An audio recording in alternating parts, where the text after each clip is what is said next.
શીલાજ knowledge કોર્નરમાં આપનું હાર્દિક સ્વાગત છે। આજના વિડીયોમાં જોશું કે વિદ્યા સહાયક ધોરણ 1 થી 5માં ગુજરાતી મીડિયમમાં શિક્ષકોની ભરતી માટે વિદ્યા સહાયકોની ભરતી માટેની જાહેરાત ટૂંક સમયમાં આવે છે। તો આ વિડીયોમાં આપણે જાણશું કે વિદ્યા સહાયક માટે કેટલો પગાર મળશે, પસંદગીની પ્રક્રિયા શું છે, કેવી રીતે ઓનલાઈન ફોર્મ ભરવાનું છે, કયા કયા ડોક્યુમેન્ટ અપલોડ કરવાના છે અને તેની ફોર્મ ભરવાની મુદત કઈ છે, તો એ આ વિડીયોમાં આપણે જોશું। તો મિત્રો, મારો વિડીયો લાઈક અને શેર પણ કરશો, તેમજ જો આપ ચેનલમાં નવા હો અને ચેનલને સબસ્ક્રાઈબ ના કરી હોય તો સબસ્ક્રાઈબ કરવા વિનંતી છે। તો ચાલો શરૂ કરીએ છીએ આજનો વિડીયો।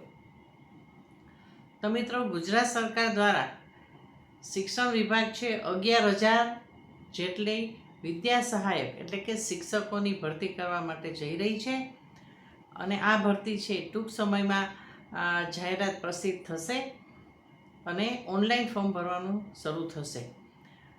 તો આપણે જોઈએ કે વેબસાઇટ કઈ છે। આ વેબસાઇટ મારફત તમે ઓનલાઈન ફોર્મ ભરી શકશો। તો મિત્રો, સૌથી પહેલાં આપણે વેબસાઇટ જોઈએ કે વેબસાઇટ કઈ છે। તો vsb.dpe.gujarat.in આ વેબસાઇટ છે, એની ઉપરથી તમે ફોર્મ ભરી શકશો। ફોર્મ અહીં મેં કેવી રીતે રજિસ્ટ્રેશન કરવાનું છે એનું પેજ ઓપન કર્યું છે, એ તમે જોઈ શકો છો। એ પેજ માટે પહેલાં લોગિન કરવાનું છે રજિસ્ટ્રેશન માટે, અને પહેલાં ટેટ નંબર દાખલ કરવાનો છે। ટેટ 1 પાસ કરેલ ઉમેદવારો છે આ ફોર્મ ભરી શકશે, એટલે ટેટ નંબર નાખવાના છે। પછી ટેટ પાસ કર્યાનું વર્ષ લખવાનું છે, સ્કૂલના પ્રકાર આવશે, પછી તમારો મોબાઈલ નંબર છે, આ મોબાઈલ નંબર તમારે એન્ટર કરવાનો છે। પછી પાસવર્ડ એક તમારે બનાવવાનો છે અને પછી કેપ્ચા આવશે એ ફિલ કરવાનું છે અને પછી તમારે લોગિનમાં જવાનું છે। આ રીતે તમારું રજિસ્ટ્રેશન થઈ જશે, પછી અરજી ફોર્મ ખુલશે। હવે આપણે જોઈએ તેની મુદત ક્યારે છે કે અરજી ફોર્મ ક્યારે તમે ભરી શકશો। તો સરકારે જે જાહેરાત પ્રસિદ્ધ કરી છે, અહીં વેબસાઇટ પર આપેલી છે કે જાહેરાત પ્રસિદ્ધ કરી છે। તો એ જાહેરાતમાં દર્શાવ્યા પ્રમાણે તમે 15 એપ્રિલ 2026થી ફોર્મ ભરી શકશો અને રજિસ્ટ્રેશન શરૂ થઈ જશે અને છેલ્લી તારીખ છે 24 એપ્રિલ 2026 સુધી છે। આ રીતે તમે ઓનલાઈન ફોર્મ ભરી શકશો અને ફી ભરવાની તારીખ, ફોર્મ ભરવાની તારીખ અને હાર્ડ કોપી જમા કરાવવાની તારીખ છે 24 એપ્રિલ 2026 છે। આ રીતે તમે રજિસ્ટ્રેશન કરી અને લોગિન કરી અને તમારે આઈડી મેળવવાનું છે અને પછી તમે તમારી અરજી છે એ અરજીપત્ર ખુલશે, અરજી ભરી શકશો અને અરજીની પ્રિન્ટ આઉટની એક ઝેરોક્ષ કોપી તમારી પાસે રાખવાની છે અને હાર્ડ કોપી છે એ તમારે જમા કરાવવાની છે। તો આપણે આગળ જોઈએ તો આ જગ્યાઓ માટે લાયકાત શું છે। જે ઉમેદવારે ઓછામાં ઓછી HSCની પરીક્ષા એટલે ધોરણ 12 પરીક્ષા પાસ કરેલી હોય એ આ જગ્યા માટે અરજી કરી શકશે। પછી PTC અથવા તો DELEDની લાયકાત ધરાવતા ઉમેદવારો છે જે રાજ્ય પરીક્ષા બોર્ડ દ્વારા પરીક્ષા લેવાયેલી હોય એ પરીક્ષા પાસ કરેલી હોવી જોઈએ, અથવા તો 4 વર્ષનો national council four teacher education દ્વારા સંસ્થામાંથી માન્ય કોર્સ પણ કરેલો હોવો જોઈએ, BEd અથવા DELED એ કોર્સ પાસ કરેલો હોવો જોઈએ। આ એની લાયકાત છે અને ટેટ 1 એ પાસ કરેલી હોવી જોઈએ।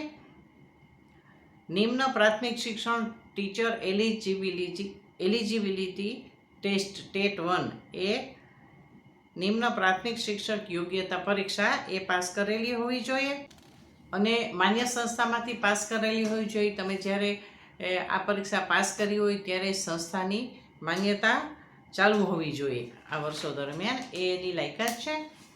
હવે આપણે જોઈએ તો ફોર્મ તમે ભરશો તો ફોર્મની અંદર તમારે ડોક્યુમેન્ટ છે અપલોડ કરવાના છે। અરજી ફોર્મ ભર્યા પછી તમારે સબમિટ કરવાનું છે અને સબમિટ કર્યા પહેલાં તમે ચેક કરી લેજો અને એની સાથે તમારે એ ડોક્યુમેન્ટ છે અપલોડ કરવાના છે। તો કયા કયા ડોક્યુમેન્ટની જરૂર પડશે આપણે જોઈએ તો પહેલું તો શાળા છોડ્યાનું પ્રમાણપત્ર એટલે એલસી, જાતિ અંગેનું પ્રમાણપત્ર જે તમે એસસી, એસટી, બક્ષી પંચ અથવા તો ઈડબ્લ્યુએસ આવતા હોય તો જાતિ અંગેનું પ્રમાણપત્ર છે એ જોડવાનું છે. પછી ઉન્નત વર્ગમાં સમાવેશ થતો નથી તે અંગેનું પ્રમાણપત્ર બક્ષી પંચ માટે છે. ક્રિમી લેયરનું એક પ્રમાણપત્ર છે એ તમારે જોડવાનું છે. પછી જો વિકલાંગ હોય તો શારીરિક અશક્તતા છે એનું પ્રમાણપત્ર સાથે જોડવાનું છે. પછી માજી સૈનિક હોય તો એણે પોતાનું પ્રમાણપત્ર છે એ બીડવાનું છે. એચએસસીની માર્કશીટ, ધોરણ 12ની માર્કશીટ છે એ રજૂ કરવાની છે. પછી ધોરણ 12માં એચએસસીમાં તમારું ટ્રાયલ સર્ટિફિકેટ છે, કેટલી ટ્રાયલે તમે પરીક્ષા પાસ કરી છે એ સર્ટિફિકેટ બીડવાનું છે. પછી ટેટ 1ની માર્કશીટ છે એ પણ તમારે સાથે બીડવાની છે. સ્નાતકનો કોર્સ કર્યો હોય તો સ્નાતકની માર્કશીટ છે એ પણ બીડવાની છે. સ્નાતકનું ડિગ્રી સર્ટિફિકેટ છે એ પણ બીડવાનું છે. પછી સ્નાતકનું ટ્રાયલ સર્ટિફિકેટ છે એ પણ સાથે જોઈન્ટ કરવાનું છે. પીટીસી, ડીઈએલ, ઈડીની માર્કશીટ અથવા તો બીએડ કર્યું હોય તો બીએડની માર્કશીટ, જે તમે પરીક્ષા પાસ કરેલી હોય એ પરીક્ષા છે એની માર્કશીટ તમારે, અને ટ્રાયલ સર્ટિફિકેટ છે એ પણ તમારે તમે કેટલી ટ્રાયલ પરીક્ષા પાસ કરી છે એ ટ્રાયલ સર્ટિફિકેટ પણ સાથે મેળવવાનું છે.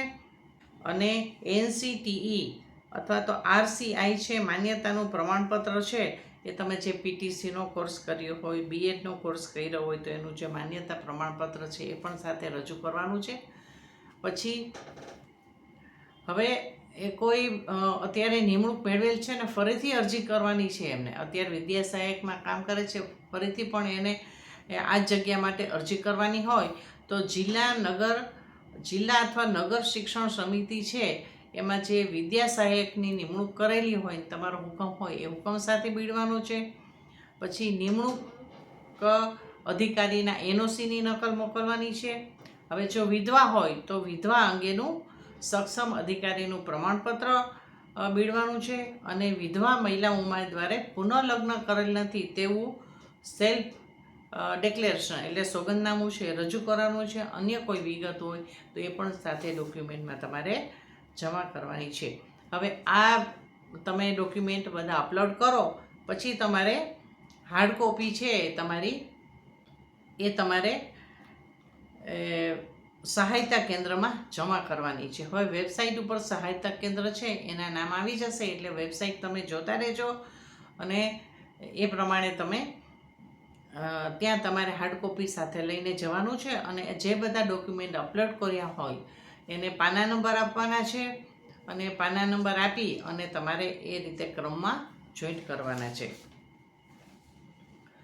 હવે તમે પાના નંબર આપો ત્યારે તમારી જે ફી ભરી છે બરાબર છે, અરજીપત્રકની જે તમે ફી ભરી છે અરજી કરવાની એ ફી તમારે પહેલાં જ એટેચ કરવાની છે અરજી ફોર્મ સાથે અને પછી તમારે પાના નંબર આપવાના છે.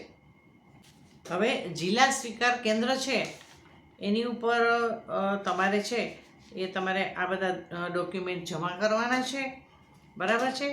અને તમારા અસલ પ્રમાણપત્રો છે અને ગુણપત્રક છે એની ચકાસણી કરાવવાની છે અને નિયત કરેલી ફી ભરવાની છે અને એની પહોંચ છે એની તમારે મેળવી લેવાની છે. હવે સ્વીકાર કેન્દ્રમાં તમે જાઓ ત્યારે તમારે ફાઇનલ સબમિટ ત્યાંથી કરાવવાનું છે તમારી અરજીનું, એટલે એ ખાસ ધ્યાન રાખવાનું છે. એ તમારી જે વેબસાઇટ છે એની ઉપર સ્વીકાર કેન્દ્રમાંથી ફાઇનલ સબમિટ તમારે કરાવે એ તમારે જોવાનું છે. જો જિલ્લા સ્વીકાર કેન્દ્ર તમારી અરજી છે ફાઇનલ સબમિટ નહીં કરે તો તમારી ઉમેદવારી છે માન્ય ગણવામાં આવશે નહીં, એટલે એ તમારે ખાસ જોવાની છે. અને સ્વીકાર કેન્દ્રમાં જ્યારે તમે અરજી આપો ત્યારે એની પહોંચ મેળવી લેવાની છે અને પસંદગી વખતે તમને એ પહોંચ સાથે બોલાવશે એટલે એ પણ સાથે રાખવાની છે બરાબર છે. હવે સ્વીકાર કેન્દ્ર છે અથવા તો ભરતી કાર્યાલયની કચેરીએ છે ટપાલ કે કુરિયર મારફતે અરજી ફોર્મ સ્વીકારવામાં આવશે નહીં. અને આ રીતે જો રજૂ કરશો તો તમારું ઉમેદવારી પત્ર છે અમાન્ય ગણાશે, રદ થશે. એટલે ખાસ ધ્યાન રાખવાનું છે, ઓનલાઈન અરજી કરવાની છે, બધા ડોક્યુમેન્ટ અપલોડ કરવાના છે અને પછી તમારે જિલ્લા સ્વીકાર કેન્દ્રમાં જઈ અને તમારું ફોર્મ છે સબમિટ કરાવવાનું છે. બરાબર છે. હવે તમે જ્યારે ફોર્મ ભરો ત્યારે થોડીક સૂચનાઓ છે, બરાબર છે, એ સૂચનાઓ અને સરકારના પરિપત્રો જે વેબસાઇટ ઉપર આપેલા છે એ તમે પહેલાં કાળજીપૂર્વક વાંચી જવાના છે અને રજિસ્ટર લિંક ઉપરથી તમારી અરજીની વિગતો ભરવાની છે. હવે અરજીપત્રકો ભરો ત્યારે તમારે અરજીપત્રક જે સેવ કરવાનું છે પણ ફાઇનલ તમે કરો, સબમિટ કરો એ પહેલાં તમારે ચકાસણી કરવાની છે કે કોઈ ભૂલ ના હોય. તમે જે તમારા ગુણ હોય એ લખવાના હોય અથવા તો જે સર્ટિફિકેટ છે એ તમારે અપલોડ કરવાના હોય તો એમાં કોઈ પણ જાતની તમારી ભૂલ હોવી ના જોઈએ. બરાબર છે ને. એટલે તમારે એ અરજીપત્રક છે સંપૂર્ણપણે ચકાસી લેવાનું છે અને પછી તમારે સબમિટ કરવાનું છે.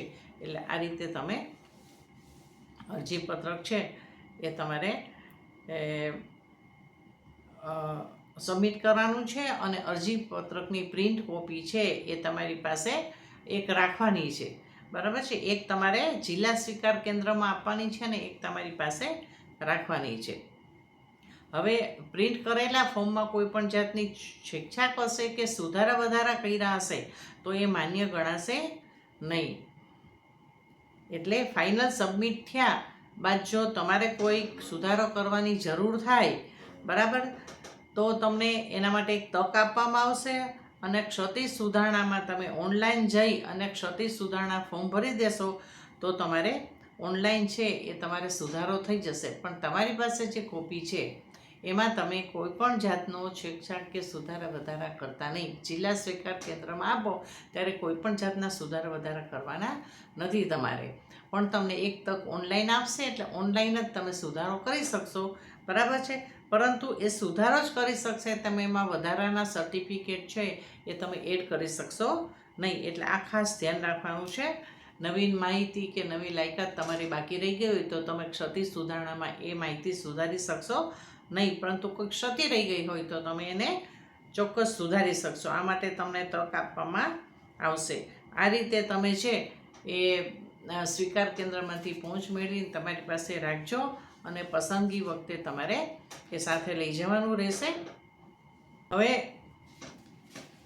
ગુજરાત સરકારે 11,000 જેવી જાહેરાત શિક્ષકોની ધોરણ 1 થી 5માં વિદ્યા સહાયક એટલે કે શિક્ષકોની નિમણૂક માટેની આ જાહેરાત પ્રસિદ્ધ કરી છે.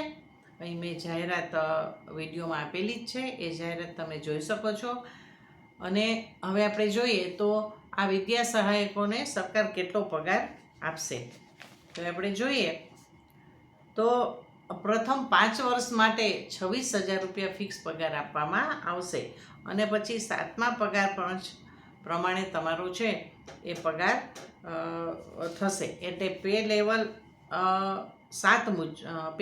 7 મુજબ તમારો 25,500 થી 81,100 એ જે પે લેવલ 7 છે એનો 7મા પગાર ધોરણમાં પગાર છે એમાં તમને 5 વર્ષ પછી કાયમી નિમણૂક આપવામાં આવશે. જો શિસ્તમાં અને તમારા CR સારા હશે, તમારી વર્તણૂક સારી હશે તો 5 વર્ષ પછી તમને કાયમી નિમણૂકનો ઓર્ડર આપવામાં આવશે. એટલે 5 વર્ષની સેવા છે એ તમારે ખૂબ જ ધ્યાન રાખીને કરવાની છે.